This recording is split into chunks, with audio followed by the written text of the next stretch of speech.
이 자리에 오신 성도 여러분들을 사랑하고 축복합니다. 오늘은 요한복음 2장 1절부터 11절까지의 말씀, 표적의 책 첫 번째 시간, 가나의 혼인잔치 이야기로 은혜를 깨닫고자 합니다.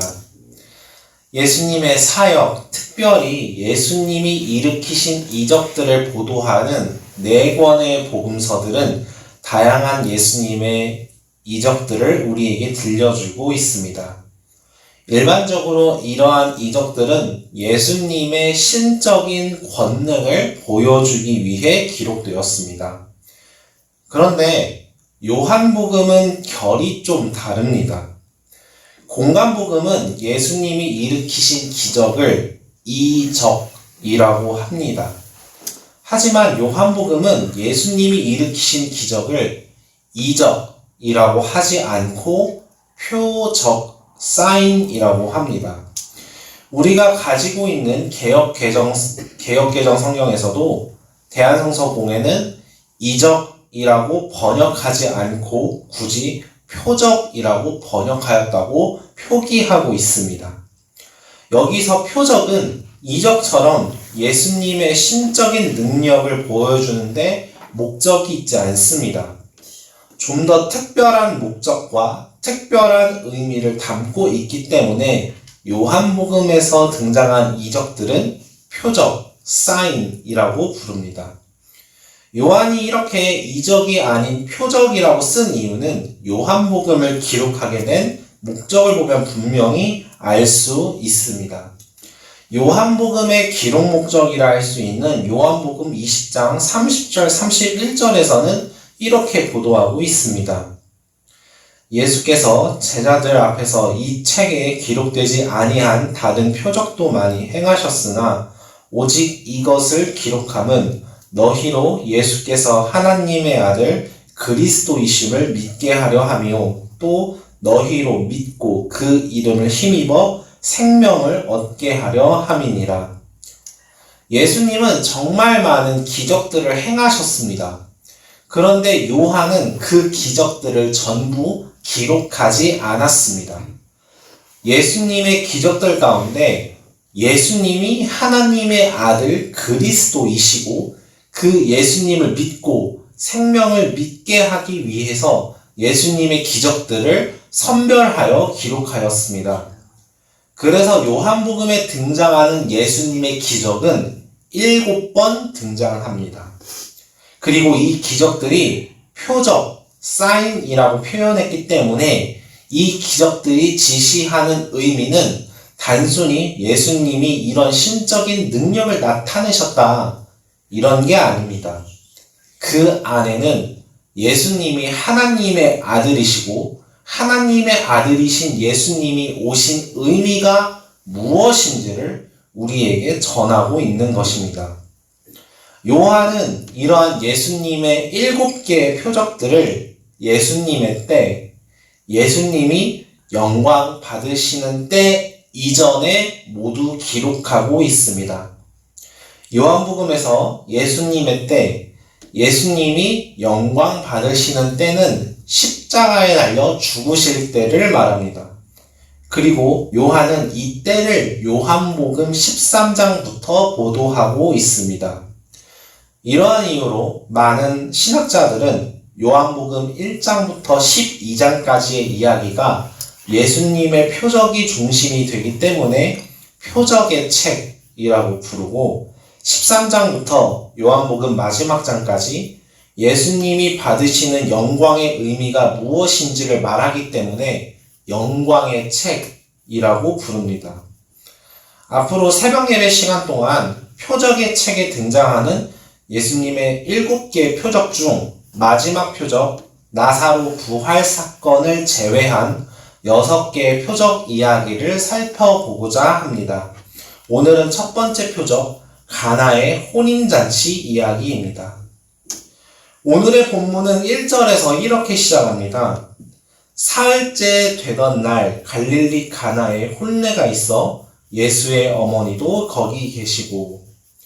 이 본문의 도입구는 쉽게 넘어갈 만한 말씀이기도 합니다. 하지만 도입구부터 요한은 우리에게 의미심장한 메시지를 던지고 있습니다. 가나의 혼인잔치 이야기 바로 앞에 예수님의 정체가 무엇인지를 말하고 있는 세 번의 이야기의 도입구를 보면은 이렇게 밝히고 있습니다. 29절에 이튿날, 35절에 이튿날, 43절에 이튿날. 요한은 굳이 예수님이 어떤 분이신지를 밝히는 이야기들에서 사건마다 이 일이 흘렀음을 말하고 있습니다.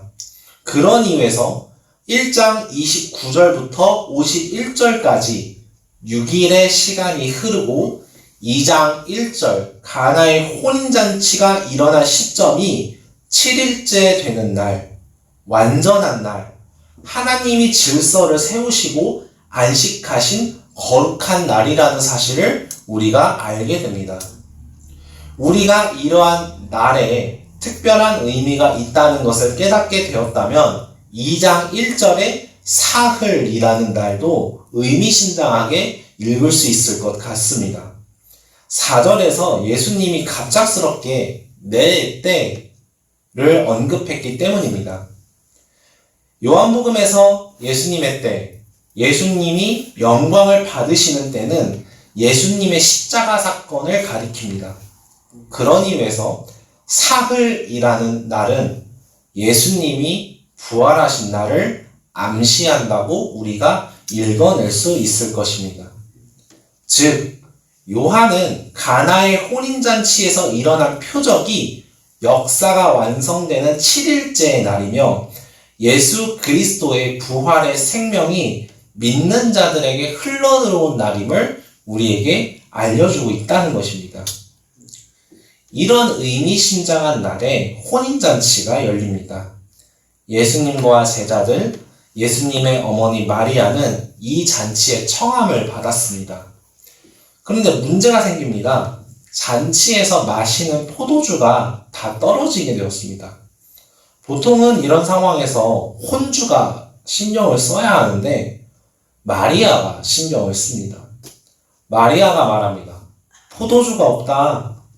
예수님은 4절에서 자신과 아무 상관이 없다고 말씀하십니다. 그런데 굳이 내 때가 아직 이르지 않았다라고 말씀하십니다.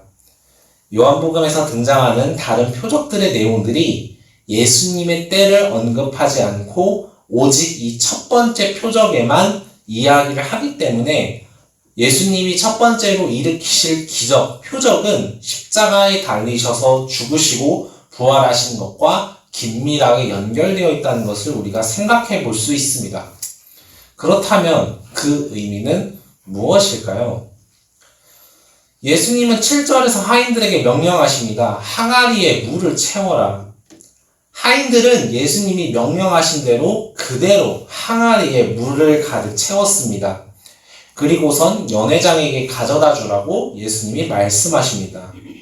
만지거나 무언가 말씀을 하시거나 하지 않으셨습니다.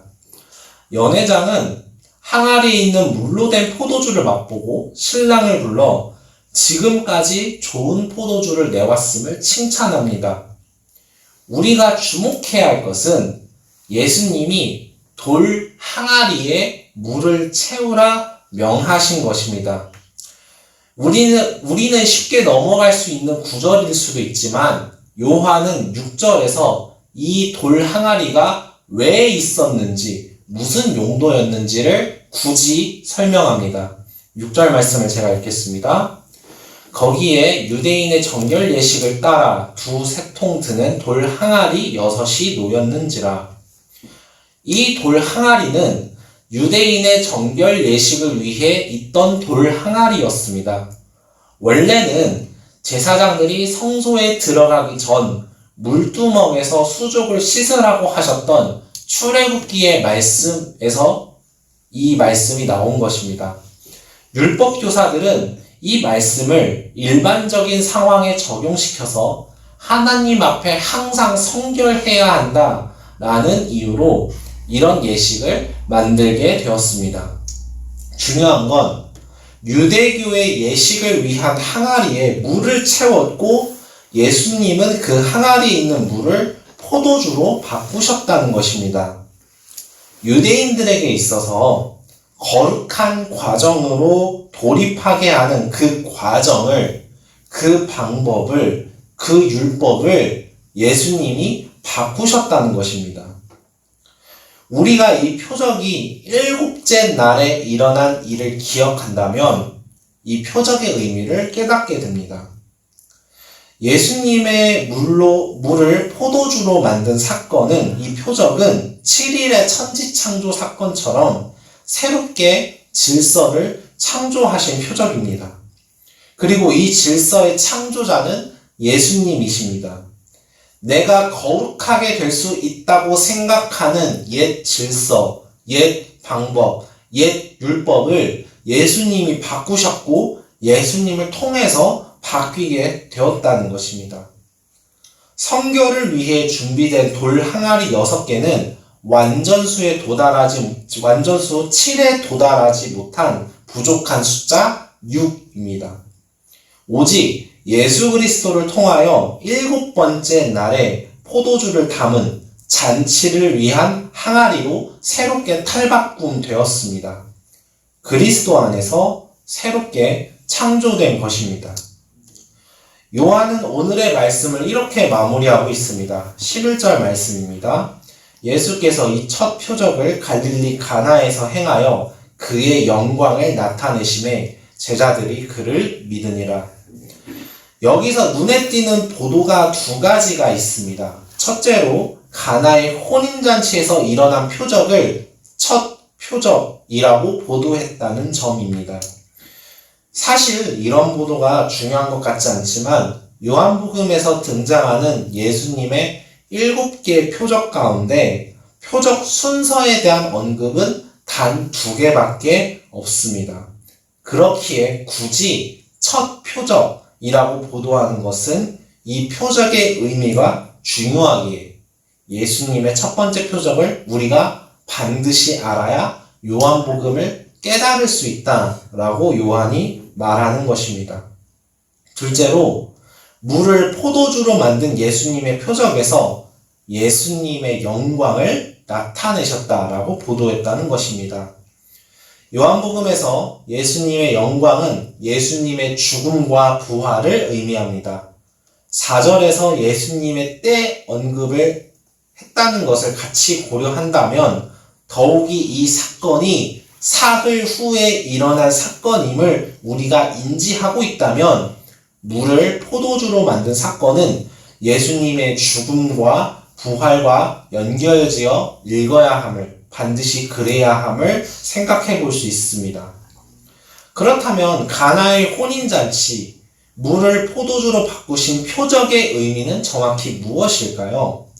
가장 먼저 앞서 살펴본 유대인의 정결 예식을 위해 준비된 돌 항아리는 유대교의 율법 해석과 적용에 따른 결과였습니다. 하나님 앞에 성결하기 위한 예식 장치였습니다.